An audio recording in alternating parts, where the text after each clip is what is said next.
Until 3 days ago, I worked as a researcher for a major news network. I had rave reviews from my supervisors, and I was repeatedly told that I was on the fast track to bigger and better things. As proof of this, I was promoted 3 times over the past 2 years. I had more than met every quota that I had ever been given. Things had gotten to the point that a number of reporters for the network specifically requested me when research for high profile and sensitive stories was required. Now, I'm sitting in my apartment wondering if anyone there has realized that I haven't been into work for well over 72 hours. If someone has, have they brought it up to the department manager? Have they tried calling my phone, and when they weren't able to get through, did they call the police to check on me? I'm trying to remember who my emergency contact is listed as. I think it's my mother. Have they called her? If so, she must be worried sick. No, you know what? Thinking like that isn't helping. I need to get through writing this so that there's some record of events if I'm not around to tell it. Sitting on the table right in front of me is a copy of the PC Scene Magazine Winter 1994 demo disc. If you never heard of it, you're not alone. In fact, despite exhausting every research avenue I could think of, I haven't been able to find proof of a magazine called PC Scene Magazine ever having been published. I have, however, found a number of people that claim to have purchased it at various stores that carry other gaming magazines such as GamePro and Electronics Gaming Monthly. Here's the thing, though. Every one of those people have said that they only ever saw the magazine for sale once, and all of them say it was labeled as issue number 7. As was common at the time, the magazine came in a plastic bag that also contained a CD. This is the same CD that is currently sitting on my kitchen table. As I said, this was common at the time. Magazine companies would create discs with a number of game demos on them to increase issue sales while also promoting new and upcoming games. It was a win-win situation for both the publisher and the game companies.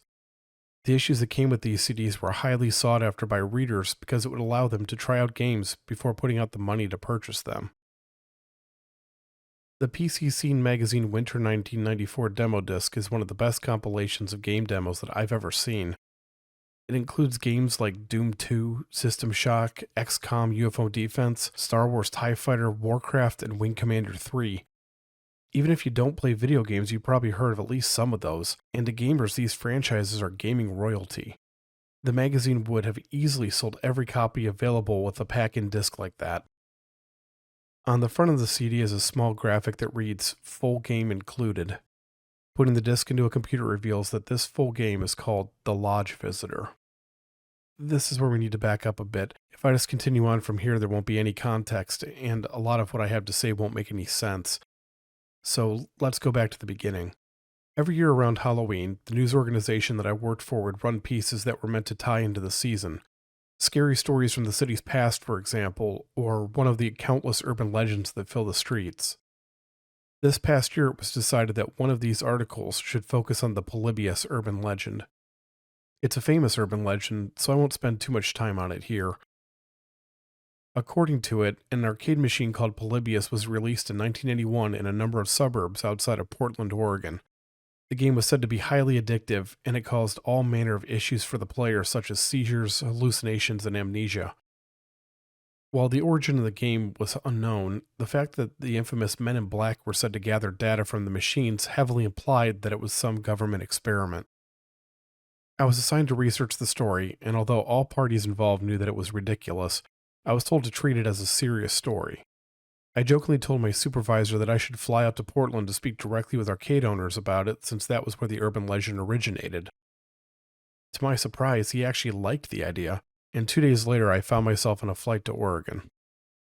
While I was there, I scheduled an interview with a retired military officer that happened to live in the area.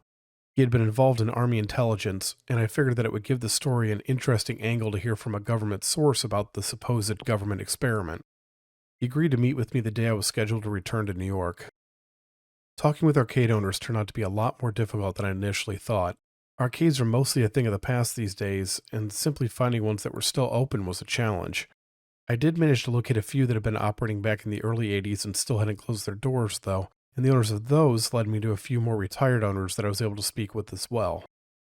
The universal consensus was that Polybius had never existed, or if it had never had a home at any of their arcades. There had actually been a few games that had caused some physical issues for players, but most of those incidents had been due to long play sessions and dehydration. There had also been a few incidents involving flashing lights from the arcade machines and people that had suffered from epilepsy. That was it, however. No mysterious arcade game that had appeared out of nowhere. No government officials staking out the arcades. That just left my meeting with the former Army intelligence officer. He had asked that I only refer to him by a pseudonym, so I'll be calling him Stan. This was agreed to before the meeting.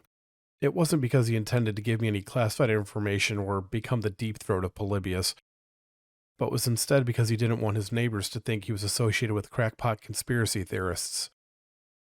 I thought that was a completely reasonable request, and besides, having to use the pseudonym somehow enhanced the story rather than diminished it in this case. I'm not going to break my promise to keep Stan's real identity anonymous, but I will say this. I checked his credentials 3 times before I set up the meeting.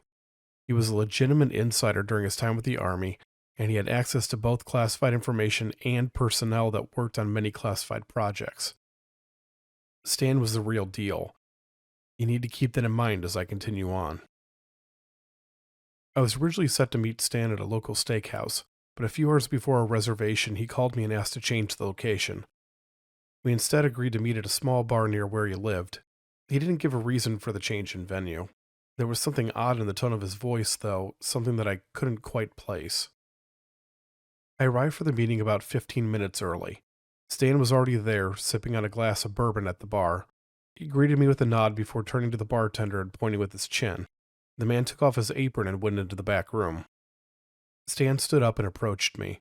I thought he was coming to greet me, but as I started to raise my hand to offer it, he went past me and locked the door. He glanced out at the street through the window for a few moments before flipping the open sign to closed. Without a word, he led me to a booth in the back corner of the room. Sitting in the corner of the booth was a man who appeared to be a few years younger than Stan. Stan introduced me to him, but once again, for the sake of anonymity, I won't reveal the name that was given. Instead, we'll just call him Roger. Something odd was definitely happening here. Roger remained silent as Stan prompted me to ask any questions that I had about Polybius. He seemed eager to talk to me about something else, but I got the impression he wanted to get everything else out of the way before he did so. I wasn't sure about that, of course. There's a reason why I selected a career in research instead of reporting. I don't have the instincts of a great reporter. Still, he wasn't exactly trying to hide his feelings, and the fact that he closed the bar down to speak with me spoke volumes.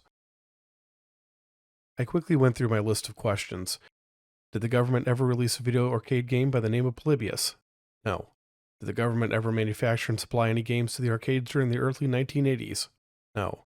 Did agents of the government frequent arcades as part of an ongoing experiment? No.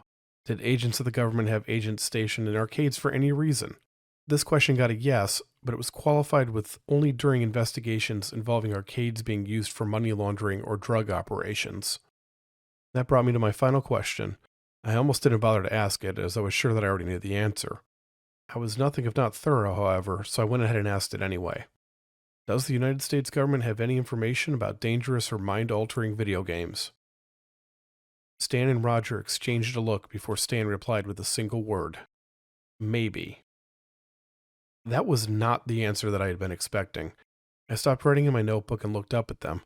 They both looked uncomfortable, and they exchanged a glance at each other. Stan nodded, and Roger leaned in slightly as he began to speak. There was nothing officially on record with the government about any dangerous video games. The exception to this was the investigation that had been opened to a possible link between violent video games and aggressive behavior in children, which had led to a series of congressional hearings about the matter in 1993 and 1994. This investigation had included games such as Mortal Kombat and Night Trap. The investigation had focused purely on what constituted appropriate game content, on any games that threatened a person's actual safety.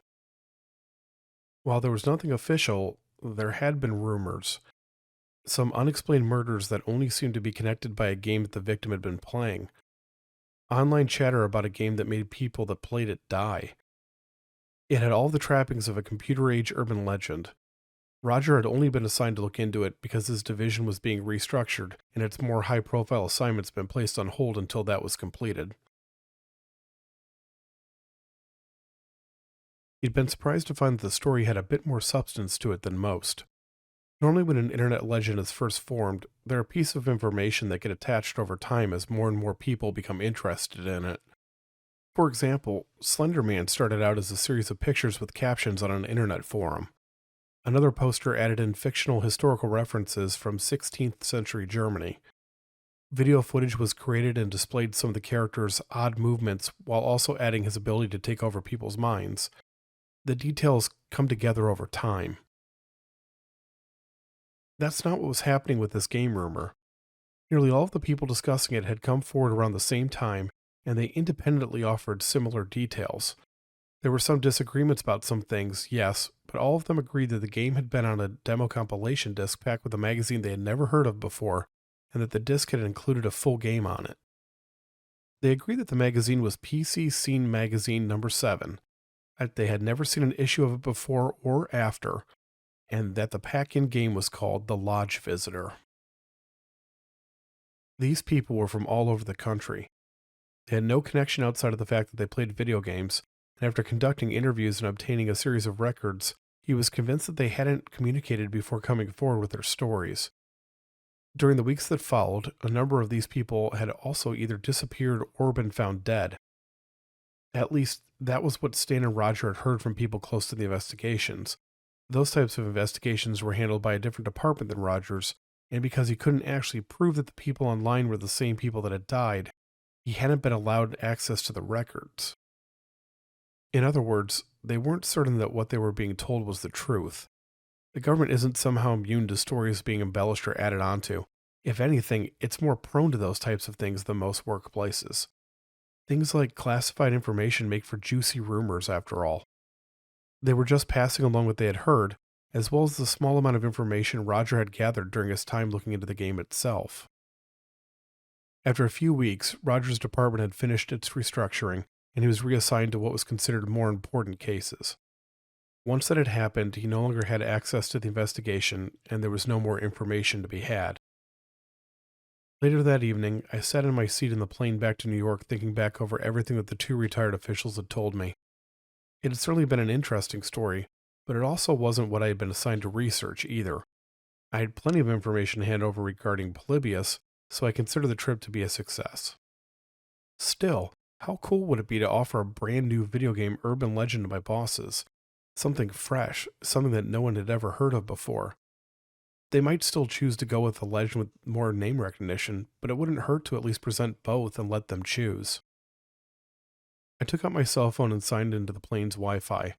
I really needed to get some rest during the flight, but I was curious about something and I knew that I wouldn't be able to sleep until I satisfied that curiosity. I wanted to find a copy of that demo disc. Thus began my months-long search for a game that might not have even existed. The story the company decided to go with was about Polybius, as expected, but during my free time I continued to research The Lodge Visitor. No matter how hard or how far I dug, however, I just couldn't seem to strike gold. I had just about given up when, one cold, early spring morning, I found myself staring at the very thing I had started to believe didn't actually exist. A copy of the PC Scene Magazine Winter 1994 demo disc, for sale as part of a person's collection on eBay. One of the pictures on the listing even showed enough of the disc to make out the wording on the label. I didn't even take a minute to think about it. I just hit the buy now button. I obviously didn't believe that the game was actually dangerous. That would have been absurd. More than likely, the stories that Stan and Roger had heard had been greatly exaggerated. If someone had actually died because of a video game, it would have been news instead of being an urban legend. Besides, they had made it quite clear to me that they weren't sure of the truth behind what they were telling me either. If anyone had actually been hurt or had a medical issue from playing The Lodge Visitor, it had likely been due to other issues that the person had. While the game killing people was simply crazy talk, there had been those known instances of people suffering from things like epilepsy having seizures triggered by flashing lights in games. The more I thought about it, the more I believed that that had to have been what happened. Someone had suffered a seizure and gone to the hospital. There had been an investigation. One of the people near the investigation exaggerated some things or misunderstood some reports, and suddenly the word on the street was that there was a killer video game murdering people. Still, on the ridiculously minuscule chance that something else had happened, there was no point in taking unnecessary risks. I texted a member of the IT department of the company that I worked for, who also happened to be a friend of mine from college. I gave him a quick rundown of the story that I had been told, as well as letting him know that I had tracked down a copy of the game in question. Finally, I asked him to think hypothetically. If the urban legend was true and the game had led to both deaths and disappearances, how could it have happened and how could it be prevented? He came back with an answer that I hadn't even thought of. Things like mind control and computer induced insanity were science fiction, at least in the way we were discussing. He said it was far more likely that some psychopath was using the game as a way to target people. If there was one person doing it, the way that person would have accomplished it would have been to write in a code in the game that sends the player's location and the information stored in the computer to the psychopath without the player knowing it. If the person's computer had a modem connected, it would have been surprisingly easy to do so, especially given the much more relaxed virus control in the first half of the 1990s. It was a great theory, and it even added to the possible credibility of the legend. There were far fewer homes connected online in 1994, so it would actually make sense that only a small percentage of the people who played the game were actually affected by the lodge visitor. My friend surmised that the best way to play the game would be to use computer hardware from that time period that didn't have any personal information on it, and to make sure that it wasn't able to connect to the internet. I didn't randomly have an over quarter-century old computer laying around my apartment, of course, but he said there were still a few left at the company and it wouldn't be a problem to lend one out.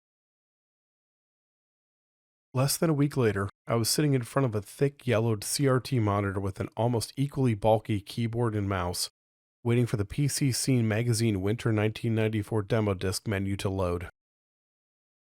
There was a surprisingly high number of quality game demos available on the disc. I skipped past all of them until I came to the game that I was looking for. Taking a deep breath, I clicked on the Lodge Visitor. The game took a few minutes to load. I wouldn't have expected it to take quite so long given the age of the game and the huge difference between the power of the computers back when it was released and the current ones. Granted, I didn't know much about that kind of thing, but I assumed it had something to do with the way the game was programmed. The title screen suddenly appeared. It was a low-resolution image of a two-story cabin standing in a clearing in the woods. Red letters that were stylized to look like scratch marks spelled out the Lodge Visitor. Towards the bottom of the screen, written in white, were the words "Press Return to Start." After a brief hesitation, I pressed the button on the keyboard. The screen flickered for a moment before going black. At first I thought that the game had crashed, but the starting screen slowly faded in. I smiled slightly. It was definitely a game from the middle of the 90s. All the shapes on the screen were constructed of polygons, giving everything that blocky look that is commonly associated with games from that time period. There were some objects on the screen that I had a difficult time figuring out what they were even supposed to be. My character was male, with a bulky upper body and oddly thin legs. He appeared to be wearing a black coat and jeans, and there was a wide-brimmed hat on his head. He was standing in the middle of a room with a bed and dresser. It looked like a hotel room, although judging by the name of the game and the wooden board floor, it was likely a lodge room instead. I took a moment to get used to the controls. It was a fairly standard setup, and within a few minutes I was able to move my character around freely. As a person who played my fair share of survival horror games, I tried searching everything in the room. Doing so yielded almost immediate results. Inside of the dresser was an item labeled "Room Key." There didn't seem to be anything else to do in the bedroom. I moved my character over towards the door on the upper wall. As I did so, I noticed that there wasn't any music playing. That was odd, especially for a game of that era. My character's footsteps echoed loudly on the wooden floor. Reaching the door, I brought up the item menu and used the key. A small animation played where the character inserted it into the keyhole. Before he could turn it, though, a message appeared on the screen. "It doesn't know you're here," the message read. "Are you sure?" The game then gave the option to select yes or no. I hesitated.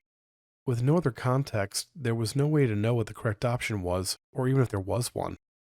There didn't seem to be any reason to stay in the room, though, so I selected yes. The key turned in the lock, and the door opened slightly with a click. "The door is blocked by something," a message said. "Push harder?" I once again selected yes. The door slowly opened all the way. As it moved, I could hear an odd dragging noise. Once it was fully open, I could see a red streak on the floor in the opening. I moved my character into the hallway. The camera changed perspective so that I was now walking towards it. In the corner behind the door leading to the bedroom was a strange shape with red streaks on it. I went over to it and examined it. The figure is barely recognizable as human, the description read. It no longer has form, and its limbs have been torn from its body. As a teenager and well into my 20s, I had been obsessed with games like Resident Evil and Silent Hill. Even now I like to unwind with the latest installments of those series, as well as newer games like Alien Isolation and Visage. I have never quite felt like I did as I stared at that old computer monitor displaying the lodge hallway. I was less than 5 minutes in, and the atmosphere had been set so perfectly that it was making me feel physically uneasy. I shook it off. That was a horror game's job after all. The good ones provide scares. Great ones provide an unsettling feeling that never goes away. I continued my character's trek down the hallway. There wasn't anything else on this screen, so I went around the curve at the bottom. As expected, I was in another part of the hallway. The walls on this section were adorned with 3 paintings. I examined them as I slowly headed towards the door at the far end. While I couldn't really make out the drawings, each one had a description. Endless eyes, seeing all but always unseen, the first one read. Endless graves, always receiving but never full, the second one read. Endless doors, each entering but none leaving, the third one read. There was a small table in front of the middle painting. Upon examining it, I found a handgun and a box of bullets. I equipped the weapon and took a few seconds to get used to aiming it. The game used what was referred to as tank controls. Pressing up doesn't move the character up the screen, but instead moves the character in the direction that he or she is facing. It also requires holding down an aim button to use a weapon, meaning that the character can't move while fighting at the same time. Feeling a bit more confident now that I had a weapon, I continued to the door at the end of the hallway. When I attempted to open it, another message appeared on the screen. "It is somewhere in the lodge," the message read. "Are you sure you want to go through the door?" Once again, I selected the yes option. The doors opened, and I left the hallway and walked into a new area. My character was standing in what looked like a large sitting room. Chairs and couches were scattered around the room, and a desk or table with shelves behind it stood in a corner. When I inspected the shelves, it told me that they were filled with bottles of expensive wine. A pair of glass doors looked outside. I moved over to them and tried to open them, but I was told that they couldn't be opened. Not that they were locked, but that they didn't open. A message suddenly appeared on the screen. "It knows where you are." The message was followed by a faint noise. It was difficult to make out, but if I had to describe it, it was a combination of a scream and metal scraping against metal. It didn't last long, maybe a second or two, and after it passed there was once again silence. There was another door in the wall with a table. I went over to it and tried to open it. It was locked, and the game stated that I needed the main lobby key to unlock it. There didn't seem to be any other way out of the room with the exception of the door that I had originally entered through. I searched each individual piece of furniture, but the search didn't turn up anything. Almost as an afterthought, I went over to a potted plant near the glass doors and examined it. A message window popped up. "You find 3 human fingers sticking up from the pot's soil," it read. "They are holding a key. Will you take it?" Preparing myself for the inevitable jump scare, I selected yes. To my surprise, nothing happened. My character simply collected the key as the words, "You obtained the main lobby key," popped up at the bottom of the screen. I crossed over to the locked door and used the key to open it. The main lobby was even larger than the previous room. Tall wooden pillars stretched from the floor up to the ceiling, and live trees were interspersed among them. A giant staircase dominated the left side of the room, and it led up first to a raised platform with an eating area before continuing up to the second floor. A long desk stretched across the wall facing the large doors leading outside. Everything was highly detailed, more detailed than any other game from that generation that I had ever seen. I took roughly 3 steps into the lobby before I heard the metallic screech again. It was quite a bit louder this time. "It's almost here," a message informed me. Leaning up against the check-in desk was a shotgun. I went over to it and took it. It came with 2 shells. I decided to keep the gun equipped for the moment. Games like this tended to be stingy with the ammunition for higher damage weapons, so I figured that it made sense to conserve it. I tried to open the front doors, but I was again unable to. The message that appeared this time was quite a bit stranger, however. "The lodge accepts guests," it read. "Guests do not reject the lodge." I barely had time to register what I had just read before a different message came up. "It sees you." As the message closed, I noticed that there was a shape at the top of the stairs. The way the camera was positioned made it impossible to tell what it was, but there was a black shape in the shadows of the second floor. It didn't move. It just stood there. I slowly moved towards the center of the lobby. Just as I was crossing the red and brown rug leading to the front desk, the figure descended from the balcony. It floated down on gray and black wings that were thin, nearly translucent. It had a body that was vaguely shaped like a woman's, but the resemblance only went so far. It was tall and thin, and its skin was the same shade of gray as parts of its angel-like wings. It had 2 almost tentacle-like arms that ended in 4 elongated fingers. There was a strange blue substance on its chest and shoulders. Most striking, though, was its head. Instead of having a face, it had a sphere with 2 large holes, one on each side. These holes looked directly into the center of the skull, and more of that blue substance filled the inside of the sphere. It was like I was looking at an angel shaped from nightmares. The creature started towards me, emitting one of its metallic shrieks as it glided, not walked, across the floor. I fired the gun at it until the clip ran out of bullets. I didn't seem to be doing much, if any, damage to it. Trying to use the pillars to my advantage, I moved my character around the room as I reloaded the gun. Once that was done and I had some space, I once again opened fire. I repeated this until I was completely out of ammunition. It was time to try something stronger. I brought up the item menu and equipped the shotgun. It only had 2 shells, so I needed to make sure to use them wisely. I waited until the creature was almost on top of me, aimed upward, and hit it directly in the head with both shots.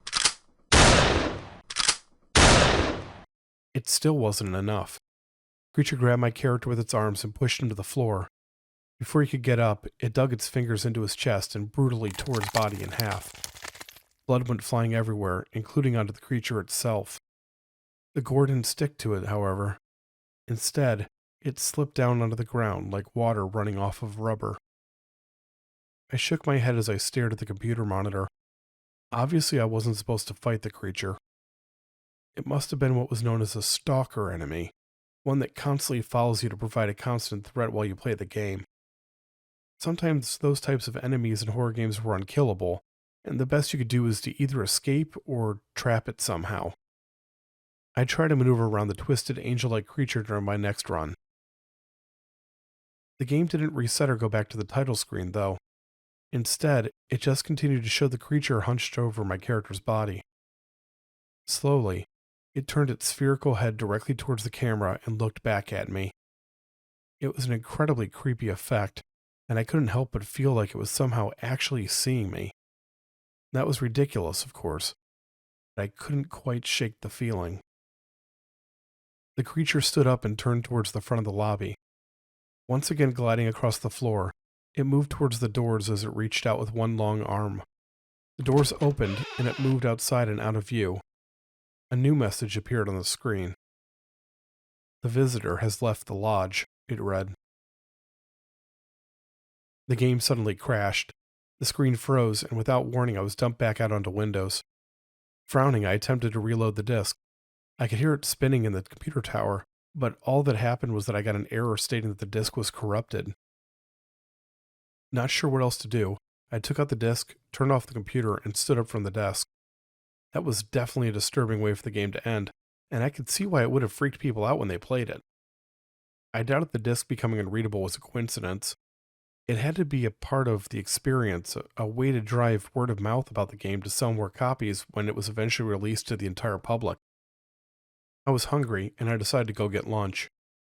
Grabbing my wallet and a jacket, I went to leave my apartment. I frowned as the front door's knob refused to turn. It wasn't that it was stuck. I couldn't get it to move at all. It was like a solid object rather than something designed to move.